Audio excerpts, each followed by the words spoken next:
Hormone imbalance இருக்குது. இதுவும் முக்கியமாக பெண்களுக்கு இந்த பிரச்சனை இருக்கும். காலையில் எந்திரிச்ச உடனே எனக்கு வந்து உடல் ஒரு சோர்வு இருந்துக்கிட்டே இருக்குங்க.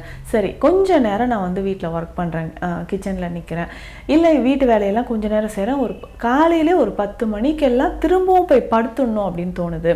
படுத்து எந்திரிச்சு அதுக்கப்புறம் தான் காலையில் பிரேக்ஃபாஸ்ட் எல்லாம் சாப்பிட்றேன், திரும்ப ஈவினிங் ஒரு டயர்ட் ஆகுது. இந்த மாதிரி ஒரு டயர்ட்னஸ் எப்போவுமே இருக்குது அப்படின்னு சொல்லுவாங்க. இதுவே ஆண்களுக்கும் இந்த பிரச்சனை இருக்கும். பொதுவாக இந்த தைராய்டு பிரச்சனை அப்படின்னு நான் சொன்னேன்.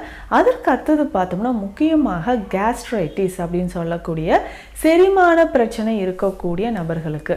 கேஸ்ட்ரைட்டிஸ் அப்படின்னு சொல்கிறது இந்த செரிமான பிரச்சனை அப்படின்னா, சாப்பிட்ற உணவு செரிமானம் ஆகலை, ரொம்ப நமக்கு வந்து எதிர்த்துட்டு ஏப்பம், புளி ஏப்பமாக வருது அப்படின்னு சொல்கிற கண்டிஷன் நிறைய பேருக்கு இருக்கும். ஸோ வயிறில் வந்து ஒரு எரிச்சல் இருந்துக்கிட்டே இருக்குது, தாங்க முடியாத ஒரு எரிச்சல் இருக்கிறது.